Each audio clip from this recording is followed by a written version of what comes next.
നമസ്തേ, എല്ലാവർക്കും വർണ്ണരൂപിണിയിലേക്ക് സ്വാഗതം. നമുക്ക് ഗുരു ഗണപതി സരസ്വതിയെ വന്ദിച്ച ശേഷം തുടങ്ങാം. ഓം വന്ദേ ഗുരുപാദദ്വന്ദ്വം അവാങ്മാനസഗോചരം രക്തശുക്ലപ്രഭാമിശ്രം അതർക്യം ത്രൈപുരം മഹാ. ഓം ശ്രീ ഗുരുഭ്യോ നമഃ. ഹരി ഓം. ഓം ഗം ഗണപതയേ നമഃ. ഓം സം സരസ്വത്यै നമഃ. സർവമംഗളമംഗല്യേ ശിവേ സർവാർത്ഥസാധികേ ശരണ്യേ ത്രയംബകേ ഗൗരി നാരായണീ നമോസ്തുതേ. ദേവിയുടെ അനുഗ്രഹം കിട്ടിയ എല്ലാവർക്കും ലളിതാ സഹസ്രനാമ പഠനത്തിൻ്റെ ആദ്യ അധ്യായത്തിലേക്ക് സ്വാഗതം. അങ്ങനെ പറയാൻ കാരണം എന്താണെന്ന് വെച്ചാൽ, ഒരാൾക്ക് ലളിത സഹസ്രനാമം ചൊല്ലാൻ അല്ലെങ്കിൽ പഠിക്കാൻ തോന്നുന്നെങ്കിൽ അത് ദേവിയുടെ അനുഗ്രഹം ഉള്ളത് കൊണ്ട് മാത്രമാണ്. അല്ലാത്ത ഒരാൾക്ക് അതിന് കഴിയില്ല. നിങ്ങളുടെ കയ്യിലിപ്പം പഠിക്കണം എന്നൊക്കെ വിചാരിച്ച് നിങ്ങൾ ലളിത സഹസ്രനാമം ബുക്കൊക്കെ വാങ്ങി വെച്ചിട്ടുണ്ടാവുമായിരിക്കും. പക്ഷെ സാധിക്കില്ല. ദേവിയുടെ അനുഗ്രഹം ഉണ്ടെങ്കിൽ മാത്രമേ അതിന് സാധിക്കുകയുള്ളൂ. അപ്പം ദേവിയുടെ അനുഗ്രഹം അതിന് എന്താ പറയുക, സമയമായി. അതുകൊണ്ടാണ് നിങ്ങളിപ്പോൾ ഇന്നിവിടെ ഇരിക്കുന്നത്. അനുഗ്രഹം കിട്ടിയവരാണ്. അപ്പം നമ്മളിപ്പോൾ മൂകാംബിക എത്തണമെങ്കിൽ ദേവി വിളിക്കണം എന്നൊക്കെ പറയില്ലേ, അതുപോലെ തന്നെയാണ് ഇതിൻ്റെ കാര്യം. എൻ്റെ എക്സ്പീരിയൻസ് പറയുകയാണെങ്കിൽ ഞാനിത് വാങ്ങി വെച്ചിട്ട് ഒരു 5-6 വർഷമായി. പക്ഷേ എനിക്കിപ്പോഴാണ് സാധിച്ചത്. അപ്പം എല്ലാവർക്കും ഒരിക്കൽ കൂടി വർണ്ണരൂപിണിയിലേക്ക് സ്വാഗതം. അപ്പം ദേവിയുടെയും ഗുരുക്കന്മാരുടെയും കുലദേവതയുടെയും ഒക്കെ അനുഗ്രഹത്തോടെ അവരെ പ്രാർത്ഥിച്ച് നമ്മളിന്ന് ലളിത സഹസ്രനാമം പഠിക്കാൻ ആരംഭിക്കുകയാണ്. നമ്മളിന്ന് പറഞ്ഞത് ഞാനും അതെ അറിഞ്ഞതിൽ കൂടുതൽ അറിയാനാണുള്ളത്. അറിവ് പകരും തോറും കൂടുമെന്നാണല്ലോ. അപ്പോൾ കൂടുതൽ പഠിക്കാനുള്ള ഉദ്ദേശത്തിലാണ് ഞാൻ ഈ സാഹസത്തിന് മുതിരുന്നത്. ഇതിലൂടെ ഞാനും കൂടുതൽ പഠിക്കുകയാണ്. നിങ്ങളിൽ പലരും എന്നേക്കാൾ അറിവുള്ളവരായിരിക്കും. എന്തെങ്കിലും തെറ്റുകൾ എൻ്റെ ഭാഗത്തു നിന്ന് വന്നാൽ ക്ഷമിച്ച് തിരുത്തി തരണമെന്ന് അപേക്ഷിക്കുന്നു. ഇന്ന് നമ്മുടെ ഫസ്റ്റ് ക്ലാസ്സാണ്. എല്ലാവരും 108 തവണ നമഃശിവായ ജപിച്ച് കാണുമെന്നും അല്ലെങ്കിൽ ഓം പരാശക്തിയെ നമാൻ ജപിച്ച് കാണുമെന്നും വിശ്വസിക്കുന്നു. ചൊല്ലാത്തവർ ചൊല്ലിയ ശേഷം മാത്രം തുടങ്ങുക. നമുക്ക് ഗുരുത്വം വേണം. ആദ്യമായിട്ട് ഈ വീഡിയോ കാണുന്നവർ മുമ്പ് പോസ്റ്റ് ചെയ്ത വീഡിയോകൾ കണ്ടതിന് ശേഷം മാത്രം ഇത് കാണുക. വർണ്ണരൂപിണി എന്ന ചാനൽ സെർച്ച് ചെയ്ത് കണ്ടാലും മതി. അല്ലെങ്കിൽ ലിങ്ക് ഡിസ്ക്രിപ്ഷൻ ബോക്സിൽ കൊടുക്കാം. ലളിതാ സഹസ്രനാമ പഠനം ആമുഖം 1, 2 എന്നിങ്ങനെ കൊടുത്തിട്ടുണ്ട്. മുമ്പത്തെ വീഡിയോസ് കണ്ട ശേഷം മാത്രമേ ഇത് കാണാവൂ. അതിൽ ലളിതാ സഹസ്രനാമം പഠിക്കാൻ തുടങ്ങുന്നതിന് മുമ്പ് എന്തൊക്കെ കാര്യങ്ങൾ ചെയ്യണമെന്ന് പറയുന്നുണ്ട്. പിന്നെ നിങ്ങൾ പലർക്കും ഉണ്ടായേക്കാവുന്ന സംശയങ്ങളും അതിനുള്ള ഉത്തരങ്ങളും ആ വീഡിയോസിലുണ്ട്. അപ്പോൾ അതുകൊണ്ട് ഈ വീഡിയോ കാണുന്നതിന് മുമ്പ് അതെല്ലാം ഒന്ന് കാണണം. പിന്നെ കഴിഞ്ഞ വീഡിയോയിൽ വിട്ടുപോയ 2 കാര്യങ്ങൾ പറയാം. ഒന്ന്, ഫാ. നമ്മൾ പലരും ഫാ എന്നാണ് പറയുക. ഫാ അല്ല, അത് ഫായാണ്. ക് പ്ലസ് ഹ ഖ, ച് പ്ലസ് ഹ ഛ എന്ന് പറയുന്ന പോലെ പ് പ്ലസ് ഹ ഫായാണത്. സംസ്കൃതത്തിലായാലും മലയാളത്തിലായാലും ഫാ എന്നൊരു വാക്കില്ല, അക്ഷരമില്ല. ഫ, പ് പ്ലസ് ഹ ഫ, അങ്ങനെയാണ്. അപ്പോൾ നമ്മൾ ഫലം എന്നാണ് പറയുക, ഫലം എന്നല്ല. നമുക്കിപ്പോൾ ഫ്ലവർ അല്ലെങ്കിൽ ഫാൻ എന്നൊക്കെ പറയണമെങ്കിൽ നമുക്ക് ആ ഒരു അക്ഷരത്തിനെ നമുക്ക് ഫായാക്കിയേ പറ്റുള്ളൂ. കാരണം അത് പുറത്തുനിന്നുള്ള വാക്കാണ്, നമ്മുടെ മലയാളത്തിലോ സംസ്കൃതത്തിലോ ഉള്ള വാക്കല്ല. അപ്പം അത് ഫായാണ്, അത് ശ്രദ്ധിക്കണം. പിന്നെ മാത്രയുടെ കാര്യമാണ്. നമ്മൾ ആ പിന്നെ പ്ലുതം. ഇതിപ്പോൾ ക എന്നുള്ളത് ആ മാത്ര. കാ എന്ന് പറയുമ്പം ആ മാത്ര. ആ മാത്രേൻ്റെ ഇരട്ടിയാണ് ആ മാത്ര. അതിനേക്കാൾ ഇരട്ടിയാണ് പ്ലുതം, അതായത് 3 ഇരട്ടി. പ്ലുതം എന്ന് പറയുമ്പോൾ ഇപ്പോൾ ഓം പറയില്ലേ, ഓം, അതാണ് പ്ലുതം. അത് കഴിഞ്ഞ അക്ഷരങ്ങൾ പറഞ്ഞ സമയത്ത് പറയാൻ വിട്ടുപോയതാണ്. അപ്പം നമുക്ക് ധ്യാന ശ്ലോകത്തിൽ നിന്ന് തുടങ്ങാം. എന്തിനാണ് ധ്യാന ശ്ലോകം? നമ്മൾ എല്ലാ സഹസ്രനാമങ്ങളിലും ധ്യാന ശ്ലോകങ്ങൾ കാണാറുണ്ട്. എന്തിനാണത്? നമ്മുടെ ഉള്ളിലെ ദേവിയെ നമ്മുടെ ഹൃദയത്തിൽ കുടിയിരുത്താനാണ് നമുക്ക് ധ്യാനം. പൊതുവേ ലളിത സഹസ്രനാമത്തിൽ 4 ധ്യാന ശ്ലോകങ്ങളാണുള്ളത്. അതിൽ ആദ്യത്തേതും പ്രധാനപ്പെട്ടതുമായ ധ്യാന ശ്ലോകം സിന്ദൂരാരുണ വിഗ്രഹം എന്ന് തുടങ്ങുന്നതാണ്. ഈ ധ്യാന ശ്ലോകമാണ് ബ്രഹ്മാണ്ഡ പുരാണത്തിൽ വാഗ്ദേവതമാർ രചിച്ചതും ഹയഗ്രീവ അഗസ്ത്യ സംവാദത്തിലുള്ളതും. മറ്റു 3 ഒന്ന് ദത്താത്രേയരും ഒന്ന് ശങ്കരാചാര്യരും രചിച്ചതാണ്. ഒന്ന് ആര് രചിച്ചു എന്നുള്ളത് അറിയില്ല. പൊതുവെ എല്ലാവരും സിന്ദൂരാരണ വിഗ്രഹം മാത്രം ചൊല്ലി തുടങ്ങുന്നവരാണ്. 4 ചൊല്ലുന്നവരുമുണ്ട്. ഞാൻ ആദ്യത്തെ ധ്യാന ശ്ലോകം മാത്രമായ സിന്ദൂരാരണ വിഗ്രഹം അത് മാത്രമേ ചൊല്ലാറുള്ളൂ. പിന്നെ പല ബുക്കിലും ധ്യാന ശ്ലോകത്തിൻ്റെ ഓർഡറിൽ മാറ്റമുണ്ട്. അത് കുഴപ്പമില്ല. ചിലതിൽ അരുണാകരുണ എന്നുള്ളത് 2ാമതും അതാണ് ദത്താത്രേയർ രചിച്ചത്. ചിലതിൽ 4ാമതായും കണ്ടുവരുന്നുണ്ട്. എനിക്ക് കിട്ടിയ ബുക്കിൽ, ഗുരുനാഥൻ എന്ന ബുക്കിൽ അത് 2ാമത്തതാണ്. എങ്ങനെയായാലും കുഴപ്പമില്ല.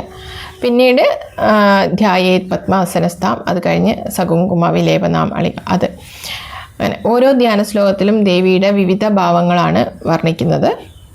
ധ്യാന ശ്ലോകം ചൊല്ലുമ്പോൾ ദേവിയുടെ ആ ഭാവം നമുക്ക് മനസ്സിലുണ്ടാവണം. നമ്മളിപ്പോൾ അർത്ഥം നോക്കുന്നില്ല, പക്ഷെ ധ്യാന ശ്ലോകങ്ങളുടെ അർത്ഥം പറഞ്ഞു പോകാം. ലളിതാ സഹസ്രനാമം വളരെ ബൃഹത്താണ്. അതിലെ ഒരു നാമം തന്നെ വിശദീകരിക്കാൻ ഒരുപാട് ക്ലാസ് വേണം. അപ്പോൾ 1000 നാമം പിന്നെ പറയണ്ടല്ലോ. അതിനുള്ള അറിവും എനിക്കില്ലാതാനും. അതുകൊണ്ട് ചൊല്ലാൻ പഠിച്ച ശേഷം നമുക്ക് ഓരോ നാമത്തിൻ്റെയും വാചികമായ അർത്ഥം ഒന്ന് നോക്കിപ്പോവാം. അപ്പം നമുക്ക് ആദ്യത്തെ ധ്യാന ശ്ലോകം നോക്കാം. ദേവിയുടെ ശരീരത്തിൻ്റെ നിറത്തെക്കുറിച്ചാണ് പറയുന്നത്. സിന്ദൂരാരുണ വിഗ്രഹം, അതായത് സിന്ദൂരത്തിൻ്റെ ചുവപ്പ് നിറത്തിലാണ് ദേവിയുടെ ശരീരം. അതായത് വിഗ്രഹം എന്ന് പറഞ്ഞു കഴിഞ്ഞാൽ ശരീരം. സിന്ദൂരാരുണ വിഗ്രഹം, ചുവന്ന നിറത്തിൽ തൊടുത്തിരിക്കുന്ന ശരീരം. ത്രിനയന, ദേവിക്ക് 3 കണ്ണുകളാണുള്ളത്. ത്രിനയന, 3 കണ്ണുകൾ. അത് 3ാമത്തെ കണ്ണ് ജ്ഞാനദൃഷ്ടിയാണ്. അടുത്തത് ദേവിയുടെ കിരീടത്തെയാണ് വർണ്ണിക്കുന്നത്. താരാനായക ശേഖരാം, താരാനായക ശേഖരാം എന്ന് പറഞ്ഞാൽ രണ്ടാമത് കിരീടം മാണിക്യ മൗലീസ്ഫുരത്, കിരീടത്തിൽ മാണിക്യങ്ങൾ അല്ലെങ്കിൽ രത്നങ്ങൾ പതിച്ച കിരീടം. അത് ഇങ്ങനെ ജ്വലിക്കുന്നുണ്ട്, തിളങ്ങുന്നുണ്ട്. മാണിക്യ മൗലീസ്ഫുരത്, തിളങ്ങുന്ന രത്നങ്ങൾ പതിച്ച കിരീടം. അടുത്തത് താരാനായക ശേഖരാം, ആ കിരീടത്തിൽ താരാനായകൻ അതായത് ചന്ദ്രക്കല ഉണ്ട്. ചന്ദ്രക്കലയുള്ള രത്നങ്ങൾ പതിപ്പിച്ച തിളങ്ങുന്ന കിരീടമാണ് ദേവിയുടേത്. സ്മിതമുഖീം എന്ന് പറഞ്ഞാൽ എപ്പോഴും പുഞ്ചിരിച്ചുകൊണ്ട് മന്ദസ്മിതം തൂകുന്ന മുഖം, അതാണ് സ്മിതമുഖീം. ആപീന വക്ഷോരുഹാം, മക്കളോടുള്ള വാത്സല്യം നിറച്ചു വെച്ച നിറഞ്ഞ മാറിടം, അതാണ് ആപീന വക്ഷോരുഹാം. ആപീനം എന്ന് പറഞ്ഞാൽ തടിച്ച വക്ഷോരുഹാം, മാറ്, അതാണ് ആപീന വക്ഷോരുഹാം. അടുത്തത് പാണിഭ്യാമളി, പൂർണ്ണരത്നചഷകം. പാണിഭ്യാം എന്ന് പറഞ്ഞാൽ ദേവിയുടെ കൈ, ചുവന്ന താമരപ്പൂ പോലെയുള്ള ദേവിയുടെ കൈകളിൽ 2 രത്നം പതിപ്പിച്ച കുംഭങ്ങളുണ്ട്. അതിനകത്ത് വീഞ്ഞാണ്. വീഞ്ഞ് പറഞ്ഞാൽ ചഷകം, രത്നചഷകം, അതായത് രത്നങ്ങൾ പതിപ്പിച്ച പൂർണ്ണ കുംഭങ്ങളുണ്ട്. ആ കുംഭത്തിനകത്ത് ചഷകമാണ് നിറച്ചിരിക്കുന്നത്, വീഞ്ഞ്. അടുത്തത് രക്തോത്പലം ബിഭ്രതീം, ഉത്പലം എന്ന് പറഞ്ഞാൽ താമരയാണ്. അപ്പം ദേവിയുടെ കയ്യിൽ താമരയുണ്ട്, ആ ചുവന്ന താമരപ്പൂക്കൾ. അത് ദേവി എപ്പോഴും ചുഴറ്റിക്കൊണ്ടിരിക്കും. ബിഭ്രതീം, ചുഴറ്റിക്കൊണ്ടിരിക്കുന്നു ദേവി. അടുത്തത് ദേവിയുടെ കാലുകളാണ്. സൗമ്യാം രത്നഘടസ്ഥ രക്തചരണാം, ദേവിയുടെ ചുവന്ന നിറത്തിലുള്ള സൗമ്യമായ മൃദുവായ കാലുകളാണ്. ആ ദേവി ഒരു കാല് ദേവി രത്നം പതിപ്പിച്ച ഒരു കുംഭത്തിന് മുകളിൽ കയറ്റി വെച്ചിരിക്കുന്നു. ധ്യായേത് പരാമംബികാം, അങ്ങനെയുള്ള ദേവിയെ ഞാൻ ധ്യാനിക്കുന്നു. നമുക്കതൊന്ന് നോക്കാം. സിന്ദൂരാരുണ വിഗ്രഹാം ത്രിനയനാം, ചുവന്ന നിറത്തിലുള്ള ശരീരത്തോടു കൂടിയ ദേവി. 3 കണ്ണുകളാണ് ദേവിക്കുള്ളത്. ത്രിനയനാം. മാണിക്യ മൗലീസ്ഫുരത്, മാണിക്യങ്ങൾ അല്ലെങ്കിൽ രത്നങ്ങൾ പതിപ്പിച്ച തിളങ്ങുന്ന കിരീടം. കിരീടത്തിൽ ചന്ദ്രക്കലയുണ്ട്. താരാനായക ശേഖരാം. സ്മിതമുഖീം, എപ്പോഴും പുഞ്ചിരിച്ചു കൊണ്ടിരിക്കുന്ന മുഖം.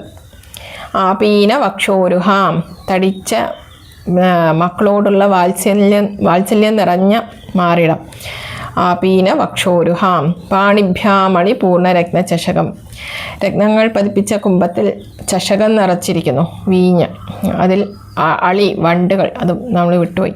അളികൾ, അതായത് വണ്ടുകൾ അതിന് ചുറ്റും പറക്കുന്നുണ്ട്. ചഷകത്തിന് ചുറ്റും വണ്ടുകൾ പറക്കുന്നുണ്ട്. പാണിഭ്യാമണി പൂർണ്ണരത്നചഷകം. 2 കൈയിലും പൂർണ്ണരത്നചഷകമുണ്ട്. അതിന് ചുറ്റും വണ്ടുകൾ പറക്കുന്നു.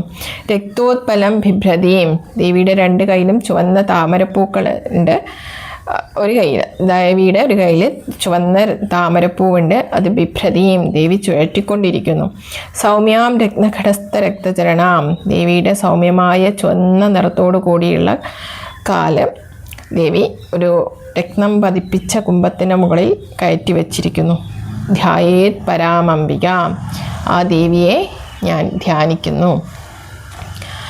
നമുക്കിത് ചൊല്ലുന്നത് എങ്ങനെയാണെന്ന് നോക്കാം. ഇതിൻ്റെ സിന്ദൂരാരുണ വിഗ്രഹാം ത്രിനയനാം എന്ന് പറയുമ്പോൾ ചില ബുക്കിൽ ത്രിനയനാം എന്ന് കാണാം. നമ്മൾ ബോർഡിലേക്ക് നോക്കിയാൽ കാണാം ത്രിനയനാം. അത് തെറ്റാണ്. ത്രിനയനാം അല്ല, ത്രിനയനാം എന്നാണ്. ത്രിനയനാം, 3 കണ്ണുകൾ, അതാണ് ത്രിനയനാം. പിന്നെ മാണിക്യ മൗലീസ്ഫുര താരാനായക ശേഖരാം. മാണിക്യ മൗലീസ്ഫുരത്. ചില ബുക്കിൽ സ്ഫുര കഴിഞ്ഞിട്ടൊരു ഐഫൺ ഇട്ട് പിന്നെ 10 എന്നുള്ള ഇരട്ടിപ്പുണ്ടല്ലോ, അങ്ങനെ കാണാൻ പറ്റും. അങ്ങനെ അതിപ്പോൾ അങ്ങനെ 2 ചേർന്നിട്ടാണ് അങ്ങനെ. സ്ഫുരത്തിൻ്റെ തൂവും താര എന്നുള്ള തായും കൂടെ ചേർന്ന് ചില ബുക്കിൽ എന്ന് ഒന്നിച്ച് കാണാം. ചില ബുക്കിൽ മാണിക്യ മൗലീസ്ഫുരത് തായരി ചന്ദ്രക്കല ഇട്ടിട്ട് അവിടെ നിർത്തി ഒരു ഹൈഫൺ ഇട്ടിട്ട് താരാനായിക എന്ന് വേറെ അടുത്ത വരിയിലായിട്ട് കാണാം. അപ്പം നമുക്കത് മാണിക്യ മൗലീസ്ഫുരത് താരാനായിക ശേഖരാം അങ്ങനെ ചൊല്ലാം. അടുത്തത് സ്മിതമുഖീം മാപീന വക്ഷോരുഹാം.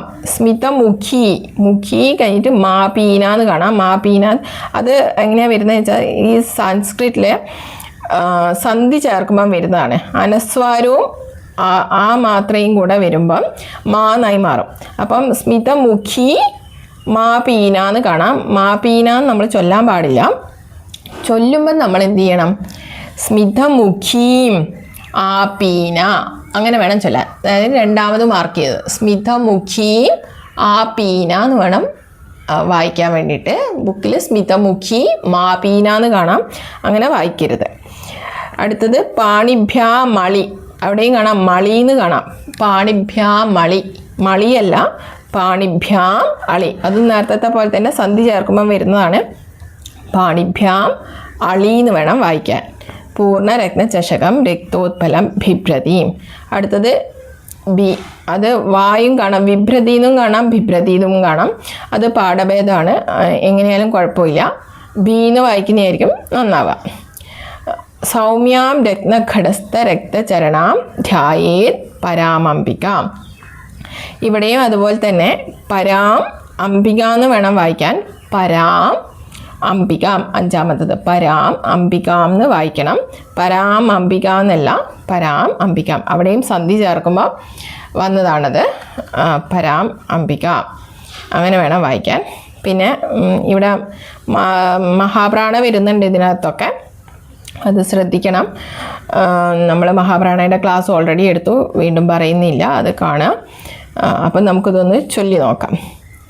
സിന്ദൂരാരുണ വിഗ്രഹാം ത്രിനയനാം മാണിക്യ മൗലീസ്ഫുരത് താരാനായക ശേഖരാം സ്മിതമുഖീം ആപീന വക്ഷോരുഹാം പാണിഭ്യാം അളിപൂർണരത്നചഷകം രക്തോത്പലം ബിഭ്രതീം സൗമ്യാം രത്നഘടസ്ഥരക്തചരണാം ധ്യായേത് പരാമംബികാം. ക്ലാസ് ഇഷ്ടമായാൽ എല്ലാവർക്കും ഷെയർ ചെയ്യണം, ലൈക്ക് ചെയ്യണം, സബ്സ്ക്രൈബ് ചെയ്യണം. നിങ്ങളുടെ അഭിപ്രായങ്ങളും സംശയങ്ങളും കമൻറ്റ് ബോക്സിൽ ചോദിക്കാം. നന്ദി, നമസ്കാരം.